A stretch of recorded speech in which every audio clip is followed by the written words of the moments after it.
By acts of war or accidents of peace, great ships go down.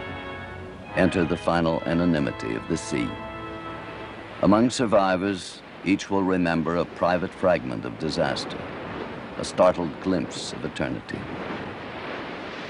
We had a full lifeboat, and when we got lowered down, we drifted because we couldn't get all the oars out to pull Well, away. we were always told that that ship could never sink, and then suddenly it stood up on end, straight up, and it went right down straight. And they never had any chance of getting to shore, sir. Never with that boat, never. And I propose to drink to the Britannic, to the splendid ship that you have been on board, and that had such a tragic fate. To the Britannic. In London, Captain Cousteau greets 8 known survivors of the famed British hospital ship sunk by enemy action in World War I. And we were just served with our porridge, and suddenly there was a big bump. You felt it well? Yes, we felt it, and the ship sort of rose up and came down again. And nothing happened for a minute or two, and then the captain got up and he said, "Ladies, you know what that is. Will you go to your cabin straight away, get your life belts, and get up onto the top deck as quickly as ever you can. Don't waste any time." Once we got all the ladies off, it was every man for himself. And we just drifted past the propellers. We were just lucky we got clear. But I saw one lifeboat getting cut up. I saw arms and legs go up there. They never had any chance. And if they'd stopped the engines, those people would not have been cut up with the propellers. Was the Britannic torpedoed or did it hit a mine? Which is your opinion? My opinion is she got torpedoed. I say torpedoed because, as I told you before, that on the 5th journey, I saw the submarine. And it was a torpedo, if not 2 torpedoes. It was not a mine. Mrs. Mitchell, what is your opinion? Was the ship torpedoed or did it hit a mine? Oh, torpedo, without a doubt. Without a doubt, torpedo. Thank you. Now you, Mrs. Without a doubt, torpedoed. They Without fired a 2 doubt, of them. torpedo. At least one torpedo, at least. It was a mine without a shadow of doubt. You know what Rudyard Kipling said about war? No. And I read a lot of Kipling. He said, and I think it's the best thing to say about politicians in war. When a war starts, the first casualty is truth. Launched as sister ship to the Titanic, 6 months before World War I, the Britannic is also doomed. Then the largest ship ever built, she will go down off Greece amid charges of wartime outrage a year after being commissioned.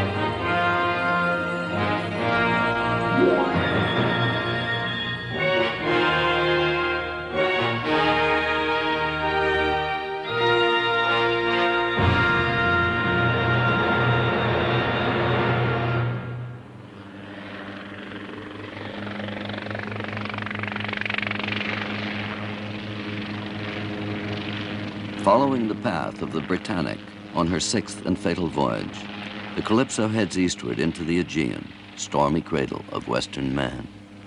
Here, past the shattered splendor of Poseidon's temple, the Britannic steamed to take on wounded from the Allies' failing Dardanelles campaign. Nearby, off Kia Island on November 21st, 1916, she was racked by explosions and quickly sank with a loss of 30 lives.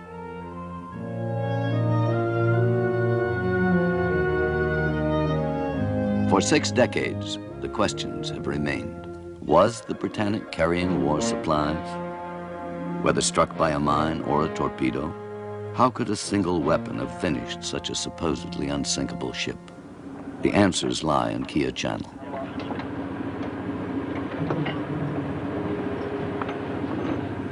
At last on station, at the point indicated on the British Admiralty charts, the Calypso sends a signal aloft, warning other ships in the heavily traveled channel that she will be unable to maneuver. A sonar side scanner fish, covering a quarter-mile path, is lowered to augment the Calypso's vertical echo sounder, and the search begins.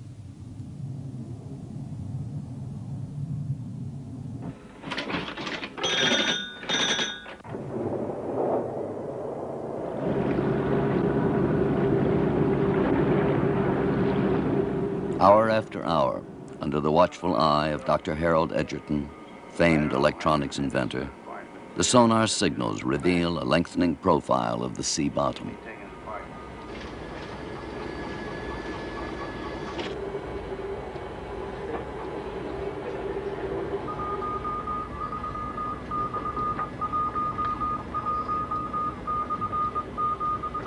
As the days pass and the Calypso sweeps slowly to and fro on her search pattern, the graphs and dials give no evidence of the Britannic. Attention, attention.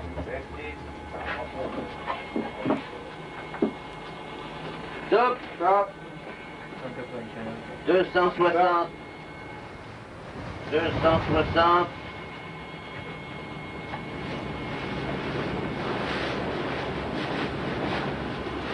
C'est au 152 à 3002. Le prochain point sera à 36. 45 secondes. 45 secondes. 15 secondes. 500 000. 2, 1, stop. Stop.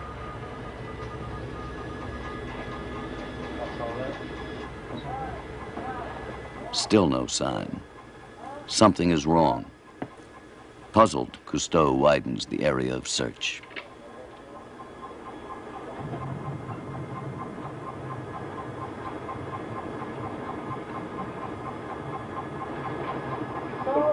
de 3,5 et 3,000. 150 ou 300, 3000.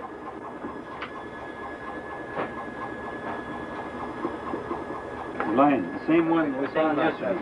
The same one. Ah, oh! Oh, un point, s'il vous plaît! Il a maintenant. Elle est là, elle est là. Oh là là! Ah là là, on est dessus. Oui, oui, bien. At last, the telltale trace on the graph. 3 miles from the position shown on the Admiralty chart, the Britannic has been found.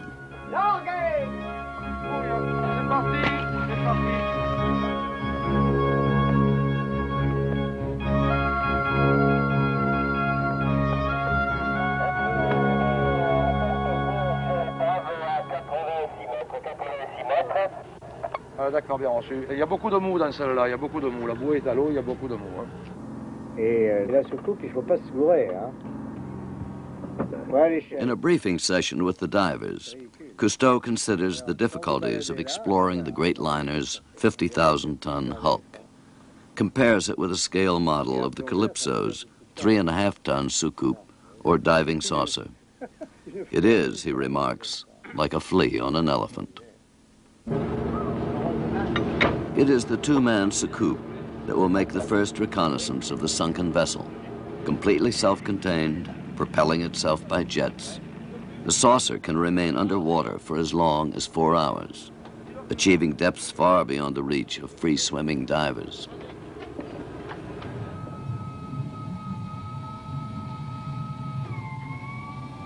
On bottom, the lights of the diving saucer at first reveal only random bits of wreckage. A steel hatch cover, the crushed flotation tank of one of the shattered lifeboats, a broken mast.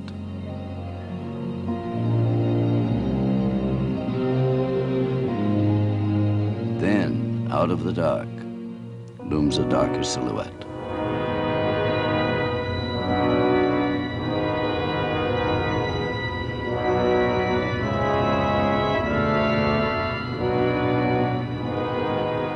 her port side, as if in dreamless sleep, lies the immense body of the Brittanic.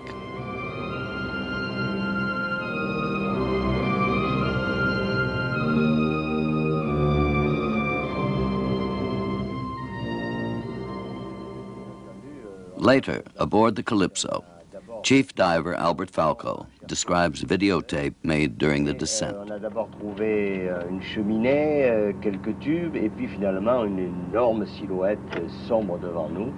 Et là, on était arrivé sur la coque. Tout de suite, on a... Though parts of the exterior are surprisingly preserved, even some unbroken panes of glass, a section of wood paneling near the bridge. The hull's iron plates from stem to stern are encrusted with oysters, coral, sponges, and other sea growth.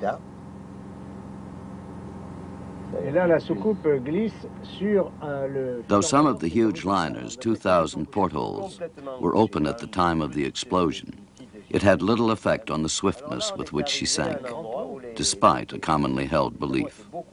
Yet in the brief 55 minutes before she went down, calm and orderly procedures effected the rescue of almost all the 1,136 medical personnel and crew aboard.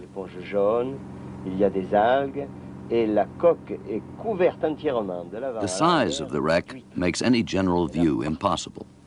Like a monstrous man-made reef, it rises from sea bottom, 94 feet high and nearly 900 feet long. Alors, pour vous, on ne peut rien voir, on ne peut pas avoir de vue d'ensemble. Alors, ce qu'il faut, c'est descendre, organiser des plongées. Search of its vast bulk for possible war contraband, Cousteau now realizes, will demand the most detailed organization to be accomplished safely. On en aura vite le cœur net. The depth of the Brittanic creates serious problems. Returning to Marina Zia near Athens, the Calypso takes on helium to mix with oxygen and nitrogen for the dives, thus preventing narcosis and the often fatally impaired judgment that results. An SDC, or submersible decompression chamber, also is taken aboard to relieve divers from long periods of waiting in the frigid water.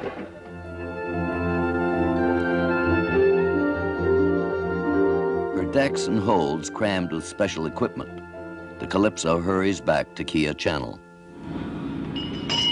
Also on board is a highly interested observer, the vice president of the Titanic Historical Society. Long a student of ship disasters, William Tantum speculates on causes of the Brittanic sinking. What I think happened, I put myself in that man's mind consciously. This area had been swept of mines 2 or 3 days previously. All right? And the submarine should, the periscope comes up and they take a look. The first thing you're going to see is a great deal of people moving around on the deck. And these people are members of the Royal Army Medical Corps, the RAMC. And they wore khaki uniforms, the officers, very similar to the regular Army. The nurses and the orderlies wore a different type of khaki, a lighter khaki. But the officers who were on the first class deck area wore regular military type of collars and hats. And at 8:10 or 8 o'clock in the morning or 7:30, they could have been moving from their quarters to the Grand Salon for mess, and a submarine with periscope sees a great deal of 300 or 400 officers and doctors moving in that area, could have mistakenly taken them for military personnel. And being a hospital ship, on those grounds, attacked by torpedo. Because this ship is clearly marked. You should see between the number 1 and number 2 funnel, she had a red cross, a green cross that was illuminated at night by 500 bulbs. Again, the Soucoupe is readied for descent, this time as guardian of the divers exploring the wreck.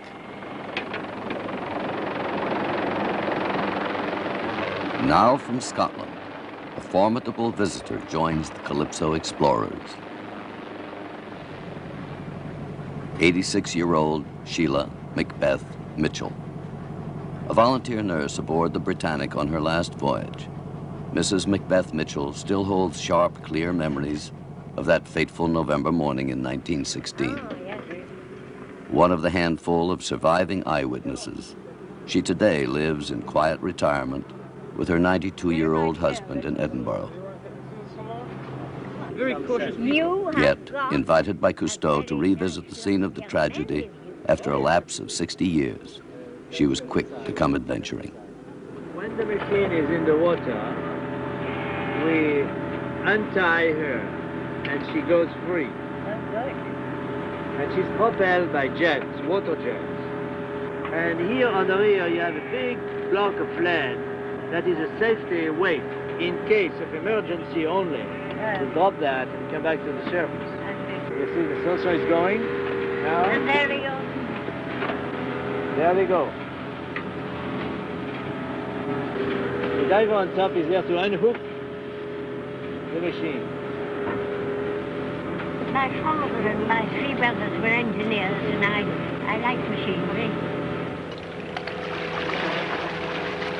Madame, I would like to know a little more about what happened that day when the ship was struck. Yes? You said you heard a big boom, or...? No. First of all, I went to my breakfast in the dining room. Yes. And I had 2 spoonfuls porridge. And there was a big bang. Oh, you heard a big bang? Oh, yes. Did you take all your things from your cabin? Oh, no. Now, in the little a green knitted bag by my berth, I was just under the porthole. It's a very nice little travelling crocodile my brother gave me. Folds up like a cigarette case. Little alarm and luminous top. If you find it... It's in cabin number 15. It'll be there, and it won't work, but it'll be a nice souvenir.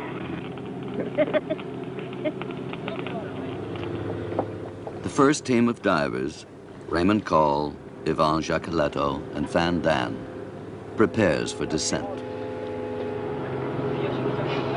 A veteran specialist in deep diving, Dr. Pierre Cabarrou stands by, a constant, vigilant presence.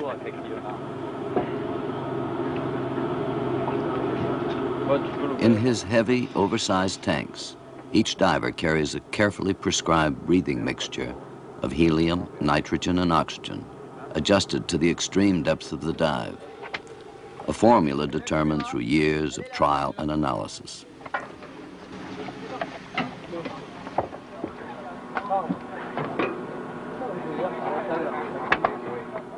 In coming days, with Falco, Patrick Delamotte, and Captain Cousteau himself, the Calypso team will make no fewer than 68 manned dives to search the Brittanic.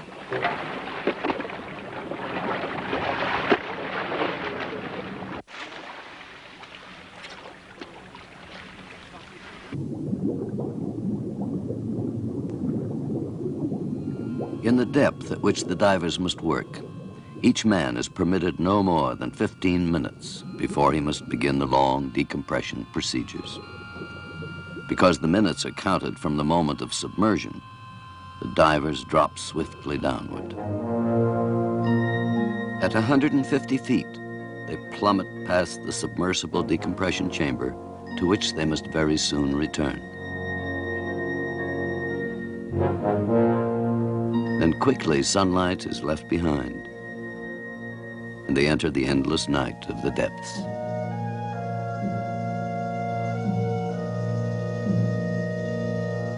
Like a familiar friend in this alien world, the lights of the soucoupe glow in the darkness of the bottom. Through the open hatch of the aft hold, the divers penetrate deep into the ship's inner recesses.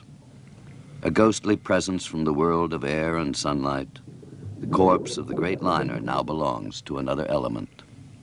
Whatever secrets of past wars or holds contain, they have little meaning here.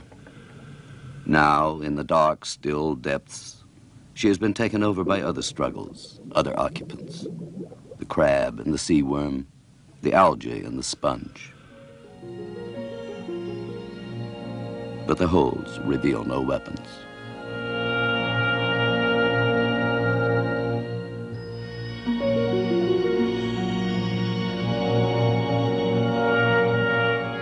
The Brittanic has become a world on its side. Her decks have become walls. Doorways and portholes gape where floors ought to be.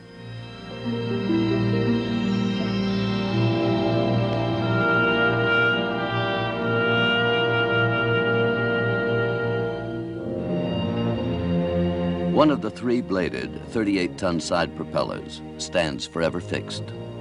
Now covered with sea creatures, the propellers caused almost all of Britannic's casualties.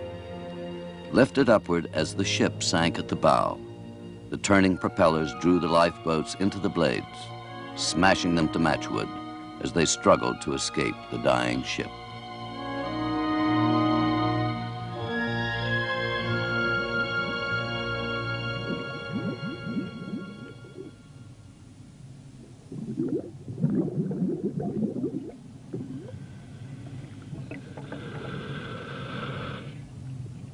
Less visible than the barnacles and sea growth that cover everything, 1,000 vignettes of human survival still cling to the wreck. The men of one stokehold never told of the emergency, who came to deck to find the lifeboats gone. The rattled nurse who left all her money under a pillow, but saved her fountain pen. 16-year-old Boy Scout Edward Ireland, who worked with the captain on the bridge until forcibly carried to a lifeboat. Here, in a forward salon, a cluttered mass of hospital bed frames bears witness to the 15,000 sick and wounded carried back to England by the Britannic during her brief months of life. By a merciful irony, she was outbound when death came. The beds for the wounded were empty.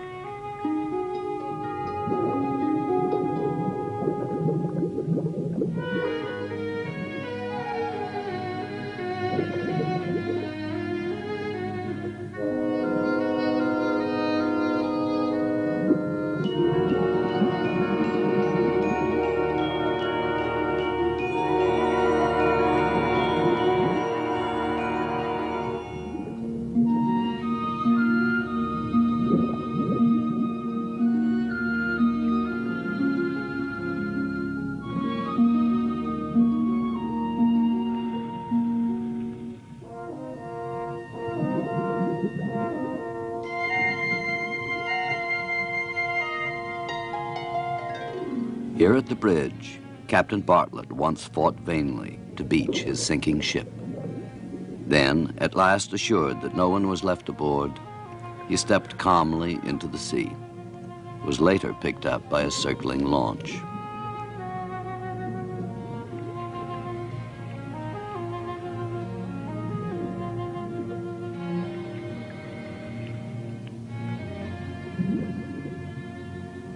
The Shadburn, the internal communication system by which instructions were transmitted from bridge to engine room, is now an encrusted mass. Over it came the command for the last futile attempt to beach the Britannic.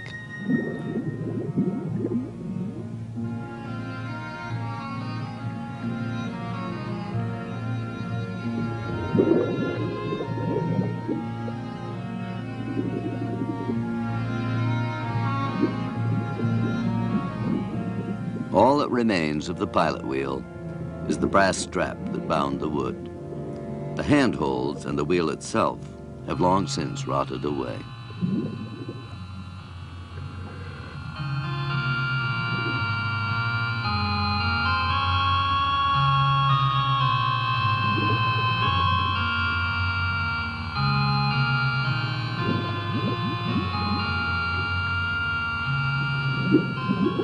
With a gesture of triumph, one of the divers holds up a prized bit of salvage, the corroded remains of the ship's sextant.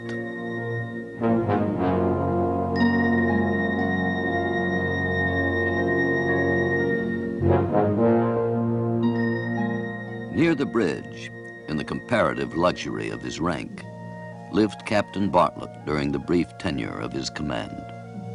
Present at the vessel's birth and death, he sometimes may have reflected on her inauspicious launching. Born into war, the queen of Britain's luxury liners was committed to the sea without ceremony or christening. In the words of one disgruntled workman, they just builds her and shoves her in.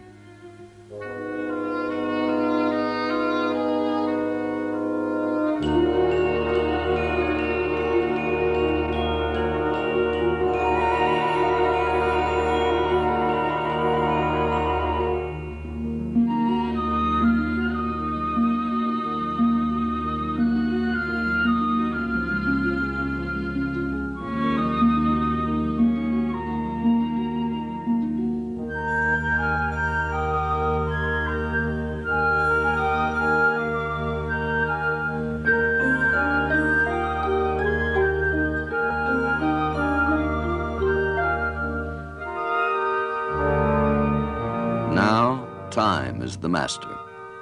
On each descent, after 15 minutes exactly, the divers exchange signals and begin their slow, laborious return.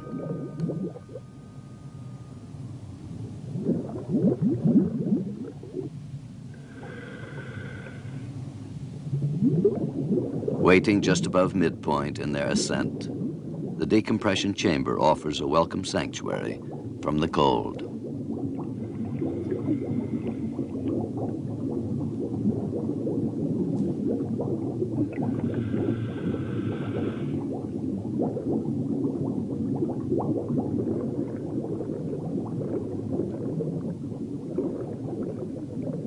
Helped by the service divers sent down from the Calypso, the deep divers remove their cumbersome heliox tanks and place them in racks on the side of the metal bell. At last, releasing the mouthpieces of their breathing hoses, they glide through the lock at the bottom and enter the relative comfort of the decompression chamber.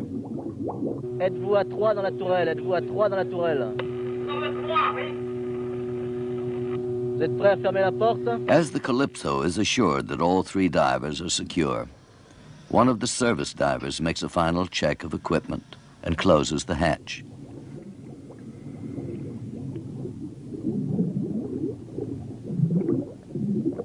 Quickly now, the divers begin their final ascent.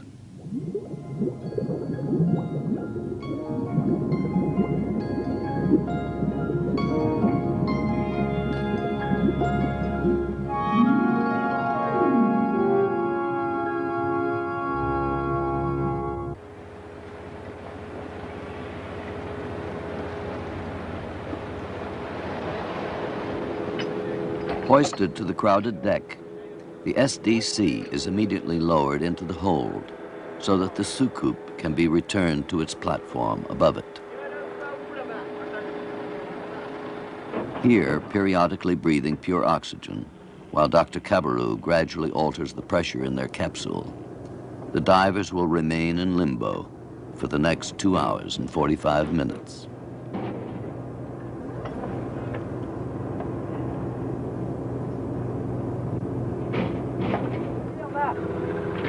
Eagerly, the crew examines the artifacts brought up in the basket from below.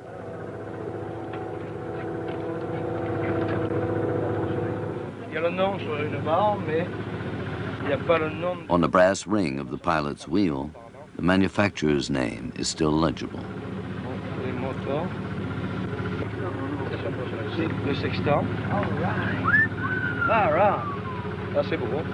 C'est très bon, c'est comme ça qu'on regarde les étoiles.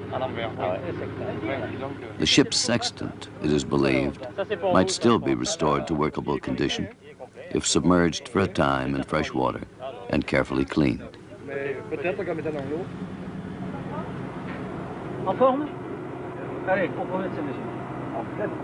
At last, their long wait in the SDC at an end, the 3 divers are released from confinement. Routinely, Dr. Cabarrou asks each man how he feels. Routinely, each man gives an affirmative reply. But Falco has been below in the soucoupe. He knows that at moments they felt a little lost. Here you are. Not very good. Here are all the patients, and here are the nurses and the matron. You'll see here the boats hanging. the lifeboat in front of me and the one behind were drawn in by the propellers and cut into ribbons. If anybody escaped from those boats, it was because they jumped out and perhaps could swim away. You see, the boat was worth 2 millions, and where we were hit, there were high cliffs, and they wanted to beach the boat where there was sand, the other side of the island. And so the minute we touched the water, she went on, and the propellers were coming up, and turning. Turning, and at the back it was a whirlpool, and they were pulling all the lifeboats into the whirlpool. And when she went in altogether, she just went straight in, just like a dive, a good dive. And everybody's heart was in their mouths. When she was turning, of course, I was thinking, oh, my trunks will be sliding under the other girl's bed. And all the oranges and lemons I bought in Naples will be on the floor. And where is my clock? You know, things like that. We had lots of concerts. I've lost all my songs, all my best music. Now I hear somebody sing and I say, oh, I had that. It's down below. I don't know what we were thinking about, all kinds of things. And the wreckage was floating about round us. And we suddenly saw notices saying, doctors only, nurses only, patients only. Floating? Floating in the water. Because the matron was very old-fashioned. When we wanted to walk and have a real walk in the evening, she put this rope across, you see, to stop us walking. And one wag near me saw these notices, and he said, huh, surprised the old dame didn't put a notice to say doctors and sisters shouldn't drown on the same side of the ship. And when I got back into Athens at night to go to bed, I had my French knickers on with blue ribbons threaded through, and one was lost. And the other nurses were very teasing me. They said, have you given the sailor the blue ribbon for that, in exchange for that, you see? Did you? No. I'm much too Victorian. When you received the cable from New York asking you to come here in Athens on board Calypso, you were astonishingly rapid to decide to come. I have had a very lucky life. I've been to many countries. And I never thought I would come back to the Brittanic again, no. And it's marvelous, marvelous. Now I am 10 years younger than I was last Wednesday. See? As the days pass and the search progresses, Cousteau himself prepares to examine the wreck. Si on rentre quand on a l'attention là-dedans. C'est ça qu'il faut regarder. As usual during the search, Cousteau takes his bearings and plans his dive in relation to the Britannic model aboard the Calypso. Intending to explore the forward section of the liner, he is again reminded it is a world askew. To descend the grand staircase, for example, his progress will not be vertical, but horizontal. Et pas vers le fond de la mer. Hein? Au même niveau. C'est-à-dire que quand on descend l'escalier, on reste au même niveau. Bon. Et il faudra me sortir un profondimètre et une... Hein? With the unhurried precision learned in long practice, final preparations for the descent are completed on deck.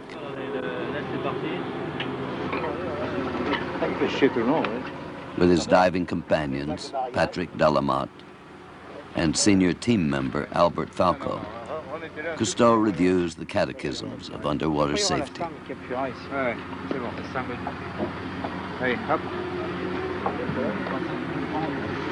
C'est marrant de se dire qu'on va avoir froid alors qu'on crève de chaud. Ouais, c'est bon d'avoir chaud. Hein? C'est bon d'avoir chaud. Oui, avant, oui. On emmagasine un peu, on va perdre. On va couper des calories. Ouais. Though their banter is deceptively casual, each knows that they will be working at depths where survival demands utter fidelity to the rules. On the exact basis of dive duration and the greatest depth achieved, Dr. Cabarrou will calculate the decompression pattern and its intervals of oxygen intake. C'est pour quelle durée? 15 minutes à 15 minutes à 100. Oui. Et 10 minutes à 110. Et 15 minutes à 110. In a final check, each sets his watch for the exact time limit on the dive. Ça, on connaît. C'est ça. Si on fait que 10 minutes à 110, c'est le palier. C'est ça, 64. Il y a que 64. Bon, 45, c'est trop long. Vous êtes prêts, hein, les autres? Ça part.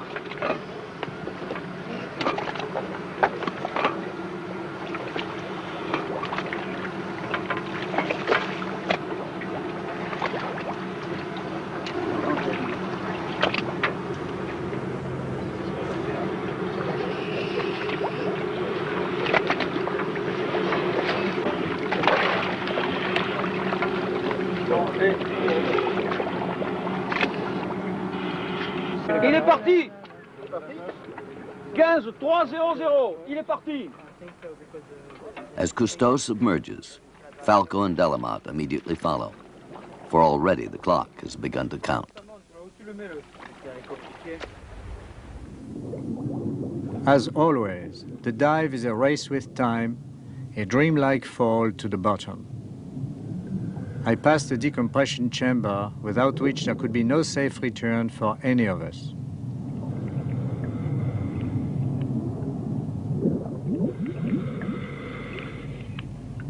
Swiftly, I follow the braided nylon cable downward, and soon drop past the SDC's stabilizing pig iron weight, suspended like a stone in the sky.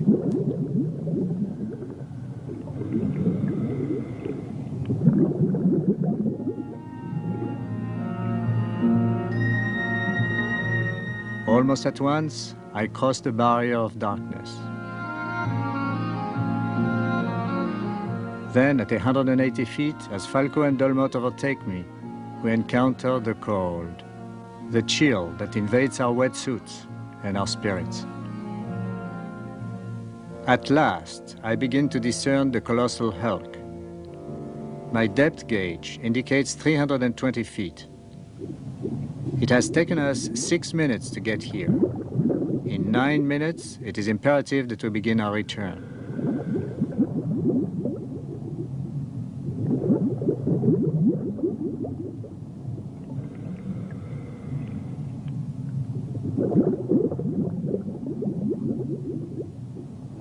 I swim now through a world in which all reference points have been altered.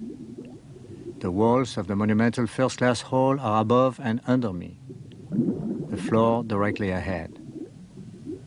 I weave through a labyrinth of metal bars across my horizontal course. I feel I could get caught like a tuna in a giant net. Abruptly, I realize that these grids are all that remain of the grand staircase. But a less definable sense of disorientation also haunts me. The Britannic's entire career was unintended. Planned for fashionable transatlantic crossings, she spent her brief life in the drab pursuits of war. Here in this room, where orchestras were meant to play, dust has settled everywhere in the Stygian gloom. History has made a mistake.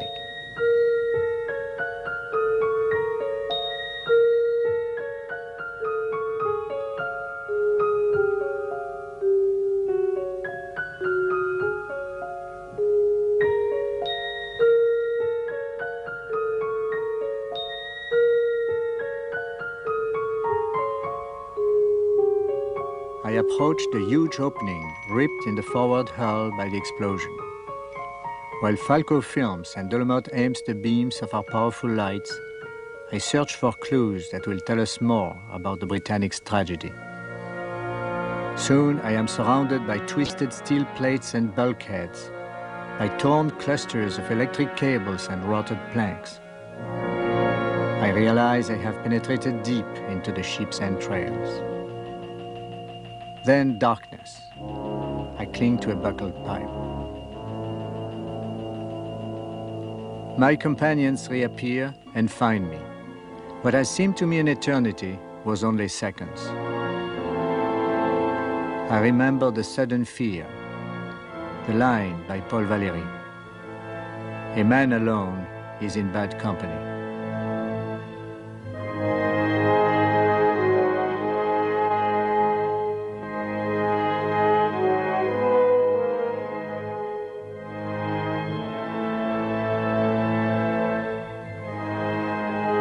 Quickly, we go on with the search. When we reach the very bottom, the depth is 370 feet. Here and there, one of us picks up a bit of debris, stores it in the soucoup's basket for later examination at the surface. Not far from the immense rupture, perhaps 100 feet back from the bow, we find a piece of coal, apparently blown from the bunkers. A trifle, perhaps.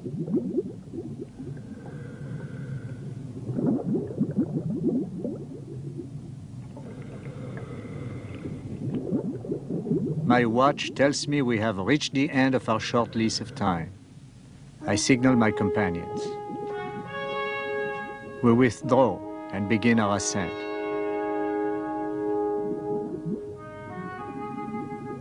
Behind us in the dark, we leave the broken shell of a technological triumph, a somber reminder that we too are vulnerable. The Brittanic was once called as perfect a specimen of man's creative power as it is possible to conceive. She lasted less than a year.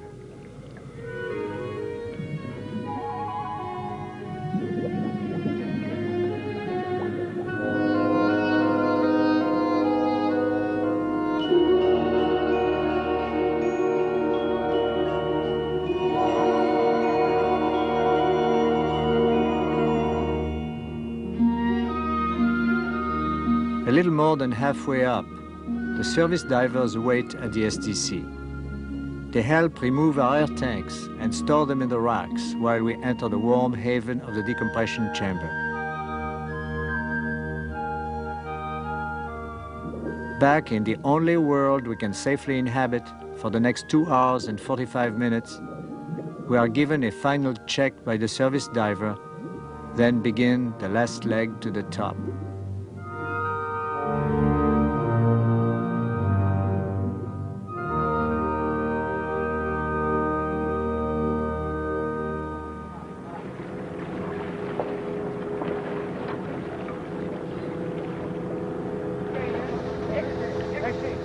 Like workmen at the end of a job, we find ways to spend our leisure.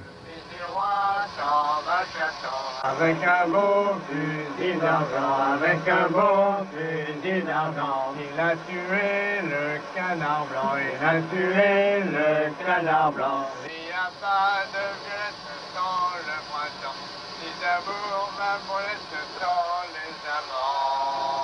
On veut des akouskis par le sang. We make over the intercom a few requests for some appetizers and wine. Oui, d'accord, pour la bouteille, mais pour un verre. Boringly, Dr. Cabarrou insists that it is a practical impossibility. Vous avez 1 minute pour arriver à 24, 1 minute pour 24. Instead, he prescribes oxygen according to the prepared tables for the depth we have reached. Vous reprenez les masques. Ah oui, d'accord. It is all very good for us, we agree. But as Falco points out, caviar would have tasted better.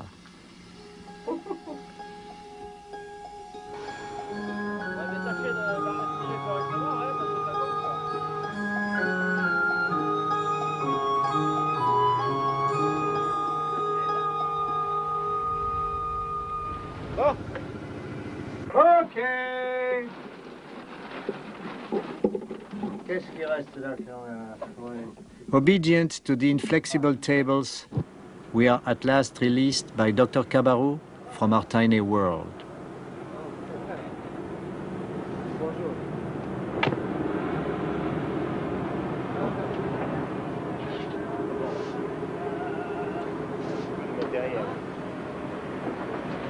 Suddenly, the crowded deck of the Calypso seems enormous.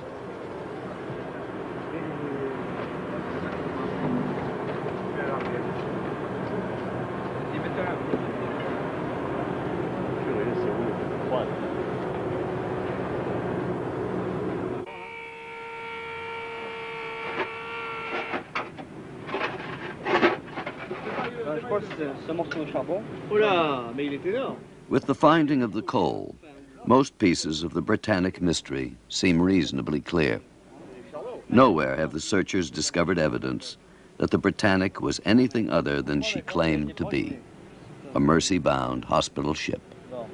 Il y en avait d'autres? C'est de l'anthracite, hein? Non, pas de cette taille. C'est de l'anthracite de Cardiff. Ah oui. Magnifique, hein? C'est du beau charbon. Convinced that the rupture in the hull is far larger than could be caused by a mine or a torpedo alone, it is Cousteau's belief that the first explosion ignited the highly volatile coal dust in the bunkers and thus caused the almost simultaneous and even more violent second explosion that scattered coal outside the hull. I wanted to show you, this is a piece of coal that we brought up from the Brittanic. Piece of the coal? The coal with which they were used in the boiler room. From Naples, I think. Probably. Probably. Probably. Il tombe en poussière, hein? Poussière parce qu'il est humide. No. Maybe, do you think that's enough? Oh, sure. Okay. Can I have that little bit? Sure. I'll give a bit to Morphy. Sure. So that's coal from the Brittanic. Oh, it's wonderful. Thank you. Lovely. Almost certainly, the Brittanic struck a mine. Found later, the log of German U-boat 73 reports leaving a hospital ship unharmed, though the U-boat already had laid mines in Kia Channel.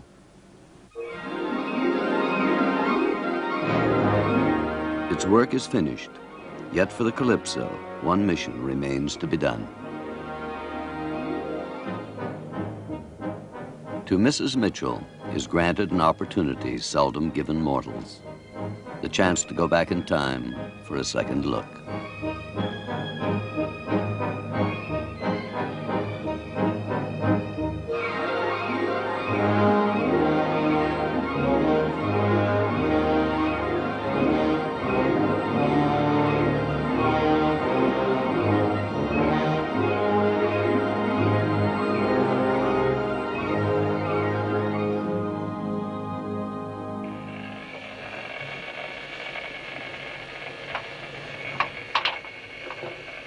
Pas de torpedo cette fois. Hein? Ok, porteur, ok pour moi.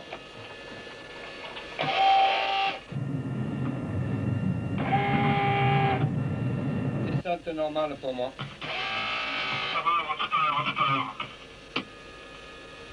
A lifetime later, the young nurse from cabin 15 returns to the ship where she lost a clock, some old songs, and a sack of oranges.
peu avant de remonter.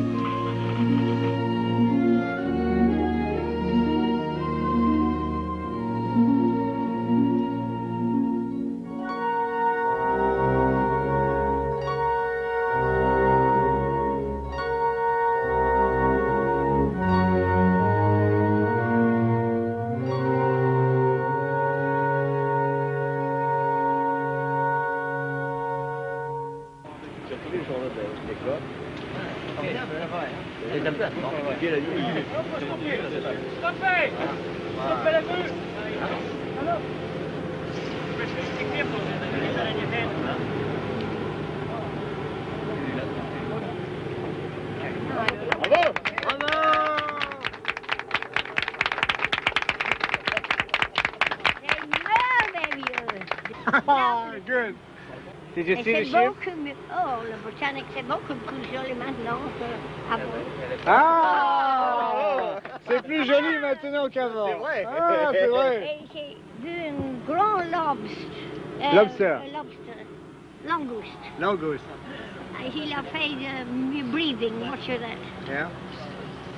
Il avait peur. Il avait peur, oui. Oh, Peur de la lovely, secours. I saw beautiful things. Okay, now we will help you out. Now then. Wait a minute.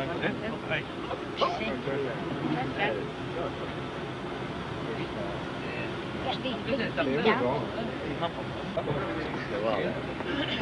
Il faut avoir des skis. Il faut avoir des skis. J'ai rencontré un mari sur les skis. En Suisse. Sur le truc derrière. Là où il y a la... On this side. That's right. This side. No, the other side. Very good. Attendez, capitaine. Oui, encore une marche, encore une marche, encore une marche. Et attention, vous arrivez sur le pont là. Voilà. Bravo. Madame, appelez capitaine. Ouais. I've never had such an experience. I can't thank you too much. I never dreamt I'd go to any place like that. And my helicopter and all my friends. But don't forget, you've all to come to Edinburgh to see me. All right. And be quick, be quick. Don't take too long. Okay. I can't last forever. Okay. You see? I think you probably will. I think you're in a good shape. You're in good shape for a long time. I try my best. Okay.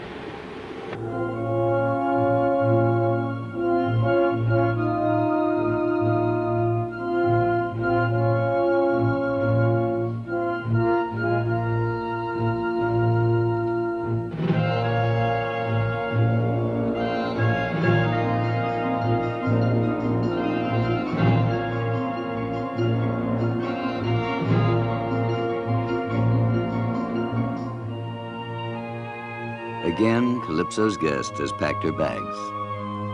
Like a captured truant, Sheila Macbeth Mitchell prepares to leave the wine-dark seas of Homer and of youth and return to the endless adventure of everyday life.